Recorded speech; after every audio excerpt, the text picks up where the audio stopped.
Prague on the Late Show tonight. The secrets of the Black Lake, how Czechoslovakia's Department of Disinformation fooled the world's media. We look at the way science fiction enabled Czech writers to get around the censors.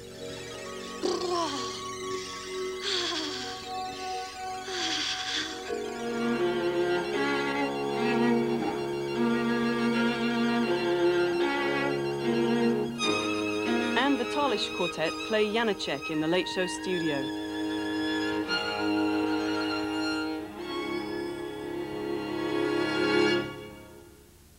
Good evening. In 1964, the Czech Secret Service pulled off one of the most effective hoaxes in the annals of disinformation.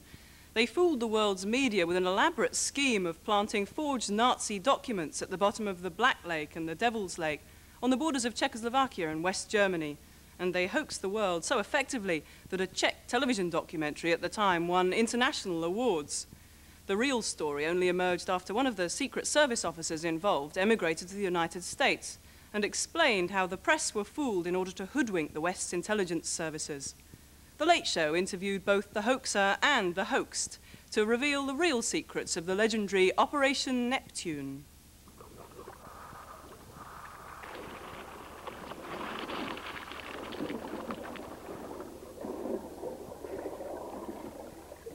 I was the deputy commander of the Czechoslovak disinformation department.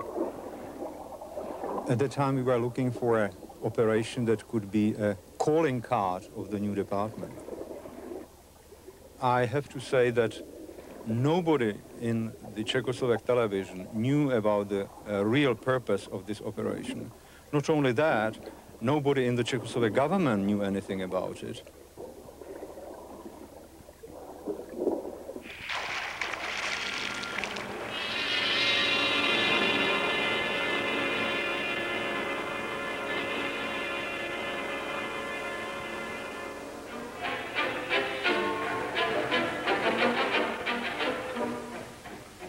In the spring of 1964, the Czechoslovak television decided to make a documentary about the legends and secrets of two lakes on Czechoslovak West German borders, Devil's Lake and Black Lake, and hired a group of divers to do the research.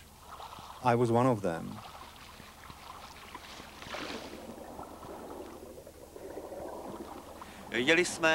We went to Black Lake because we wanted to test whether or not the legend about the strange characteristics of its water was true.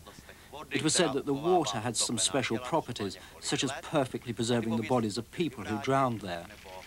We also wanted to try underwater filming for the first time. Are you scared? We aren't scared, but we're not going to take any risks. The lake is treacherous enough, even for ordinary swimmers. Well, come and have a look for yourself. Come and see what lurks down there. It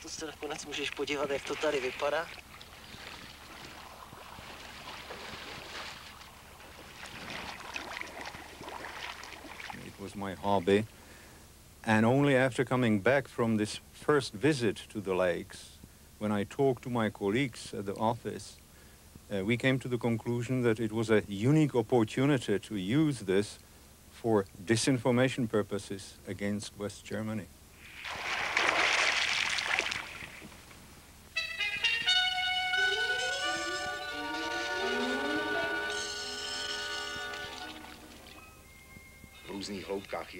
In the depth of the lake, objects have been found which are causing a great deal of curiosity.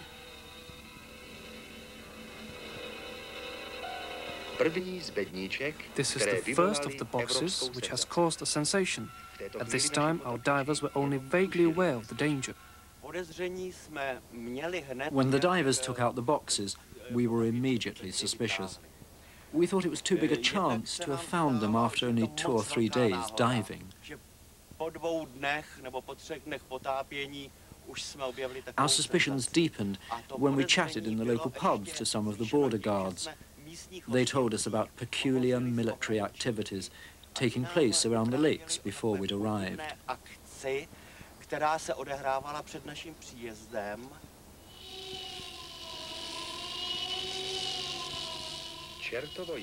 The Devil's Lake finally gave up its mystery. This was the last trap of the devil. The border guards are taking 160 pounds of explosives found in the chests to a safe military base. Their caution is fully justified. The danger of explosion is ever present. The chests were actually empty, but they were incredibly well disguised. I can remember that we watched with binoculars from a distance, and the chests were covered with moss, weeds, mud. Even tiny details like that had been carefully worked out.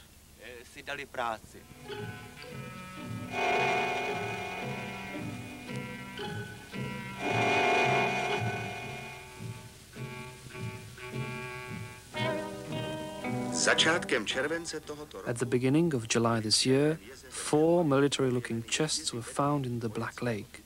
They contained Nazi documents. The hoax had two aims. Firstly, Bittman and his colleagues claimed to have found lists of wartime German sympathizers still living in Czechoslovakia. Armed with this threat, they hoped to stop the West German Secret Service from recruiting there. People who might have become German agents went to ground. Some even committed suicide. Secondly, by whipping up anti-Nazi hysteria so publicly, they hoped to persuade the Allies to continue with the prosecution of Nazi war criminals and indirectly drive a wedge between West Germany and the rest of Europe. The plan was a sensational success.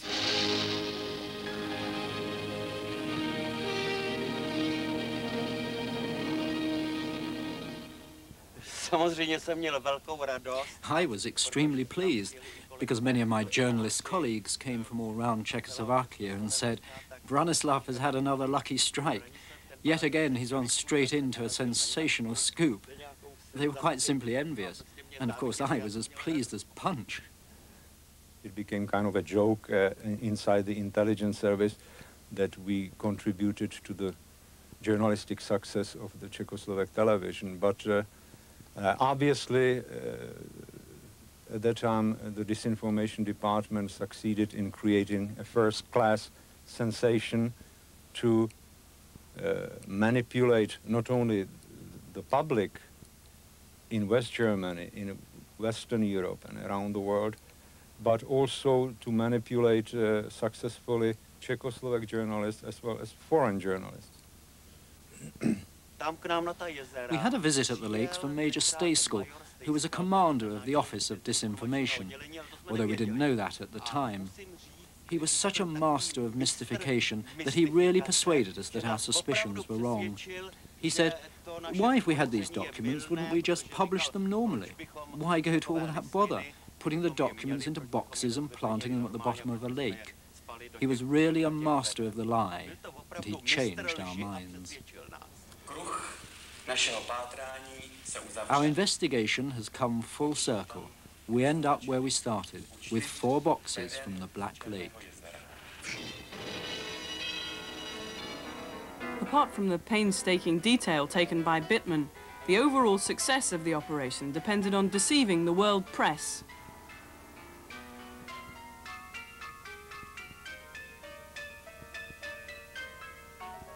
Strogel, then the Interior Minister and until 1988 Prime Minister, was chosen as the person to front a major press conference and lie to TV and journalists from all over the world. I spent a number of hours with Strogel, advising him what to do, how to react at the press conference, how to react to aggressive questions about the content of the documents and also about the circumstances under which they were discovered. He was kind of afraid that eventually it could be a failure, and that in that case, of course, his reputation and his political standing would suffer. And he said, so if this operation fails, both of you go to prison, I can guarantee you. It was kind of a rehearsal, which, by the way, it's nothing unique. I'm sure that you know that Western politicians do the same thing. They are quite often rehearsed for major press conference.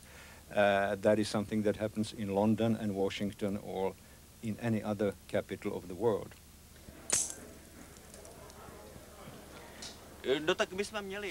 We had an opportunity to talk to Interior Minister Strugl before the press conference in the office of our Director General. He thanked us, in his words, for very commendable journalistic work. And then the press conference started. Marvellous. In one word, Strugl was marvellous. Our suspicions began to subside because the world's press, the so-called wolves, asked some very hard questions. Strugl and the other officials from the ministry gave brilliant performances. I would even go so far as to say that it was at the press conference that my suspicions disappeared. Journalists and reporters, particularly in the United States and Britain, they feel that they are above this kind of games. The fact is that they are just as human and vulnerable as anybody else. And whenever somebody wants to deceive and manipulate public opinion, he or she has to deceive the press, the messenger. And that's why it is so important to educate the new generation of journalists about this international pollution. These days there are disinformation campaigns at work in Czechoslovakia which cannot be put down to coincidence. There are, as our president says, friends of the old order at work, and they are trying to set us against each other. I think the Black Lake incident teaches us that there were, and I'm afraid still are, various departments of disinformation who make it their job to stir up mud. Profesionálně kalí vody.